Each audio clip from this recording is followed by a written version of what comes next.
जब राम जी ने अनेक बाण मारे और रावण नहीं मरा, तब विभीषण जी ने बताया, पहली बात तो ये बताई कि नाभि में मारो, दूसरी बात बताई, बोले प्रभु इन बाणों से नहीं मरेगा ये, क्योंकि इसके प्राण तो पहले ही एक बाण पर आपके पूर्वज रघु महाराज ने लिख दिए थे, और वो बाण इस वक्त ब्रह्मा जी के पास है। तुरंत राम जी ने ब्रह्मा जी का आह्वान किया तो ब्रह्मा जी ने तुरंत बता दिया, बोले महाराज मेरे पास नहीं है। बोले जब मैंने रघु महाराज से बाण ले लिया था तो रावण ने देख लिया था, रावण को पता था कि मेरे प्राण इन्हीं बाणों में हैं, तो रावण ने खूब घनघोर तपस्या करके मुझे प्रसन्न करके वरदान मांगा। तो मैंने कहा वरदान मांगो, तो इसने वरदान में वही मांगा कि वो बाण मुझे दे दो जिसमें मेरे प्राण हैं। राम जी बोले तुमने दे दिया होगा। बोले प्रभु मैं भूल गया था कि वो बाण मांग सकता है। बोले फिर क्या हुआ? बोले वो बाण ले जाकर के इसने लंका में कहीं छुपाया है, अब वो नहीं पता कहाँ है। राम जी चिंता में बैठे, बोले रावण मर नहीं रहा है, इसका तो एक बाण में प्राण है। हनुमान जी महाराज आए, बोले भगवान कितना भी बड़ा राक्षस हो, कितना भी बड़ा धनवान व्यक्ति हो, कितना भी बड़ा बुद्धिमान व्यक्ति हो, वो अपनी गोपनीय से गोपनीय चीज किसी को नहीं बताता सिवाय अपनी पत्नी के, तो विशेष रूप से तब जब पत्नी भोली हो, सीधी हो। हनुमान जी महाराज की बुद्धि की पराकाष्ठा हनुमान चालीसा में सब बोलते हैं, उनसे बुद्धि विवेक की कामना हम लोग करते हैं, उन जैसा बुद्धिमान कौन होगा। उन्होंने कहा, बोले प्रभु हो ना हो, रावण पूरी लंका में अपने प्राण जिसमें बसे होंगे वो कहीं और नहीं, अपनी पत्नी के पास ही कहीं रखा होगा, आप कृपा करें तो मैं जाके लेके आऊं।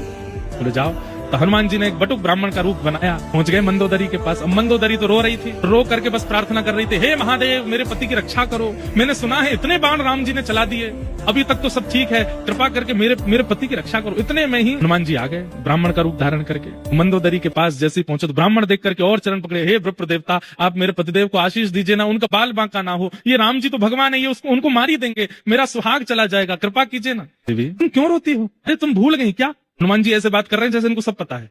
तुम भूल गई क्या? क्या? एक बाण है जिसमें रावण के प्राण बसते हैं, और वो बाण यही लंका में ही उसने छुपा रखा, जब तक वो बाण नहीं मिलेगा तब तक राम जी इसको कैसे मार देंगे। ये तो हो गई थी हजारों साल पुरानी बात। मंदोदरी बोले अरे हाँ वो बाण तो मेरे ही भवन में रखा है। हनुमान जी बोले पता तो चल गया है, एग्जैक्ट हाउस नंबर और पता चल जाए, वो कैसे पता चलेगा। हनुमान जी ने एक तकनीक बताई, बोले सुनो देवी, बाण तुम्हारे भवन में है, ये बात बस मैं और तुम जानते हैं, लेकिन देवी अगर तुम चाहती हो कि रावण की रक्षा हो, अपने उस भवन में जाओ, पुष्प अक्षत चंदन माला लेकर के जाओ, जहां पर वो बाण रखा है वहां पर पुष्प चढ़ा देना, अक्षत चढ़ा देना, आरती कर देना, और जब तक ये युद्ध चल रहा है उस स्थान का पूजन करती ही रहना। एक भी क्षण के लिए वो पुष्प अक्षत चंदन से विहीन नहीं होना चाहिए स्थान, नहीं तो कोई भी उस बाण का वहां से हरण कर लेगा। और मंदोदरी बोली मैं अभी जाती हूँ। हनुमान जी बोले जाओ, अब मैं भी मक्खी बन के आऊं पीछे। हनुमान जी लेक्से से बन गए, मंदोदरी गई थाली सजा करके अपने निज भवन में, खूब सारे खंबे लगे थे, उनमें पीछे एक खंबा था जिसमें वो बाण चिना हुआ था भीतर। मंदोदरी गई, वहीं जाकर के जैसे ही माला चढ़ाई, अक्षत आदि लगाए, हनुमान जी छोटे से बन के गए, इतने में विशाल रूप धारण किया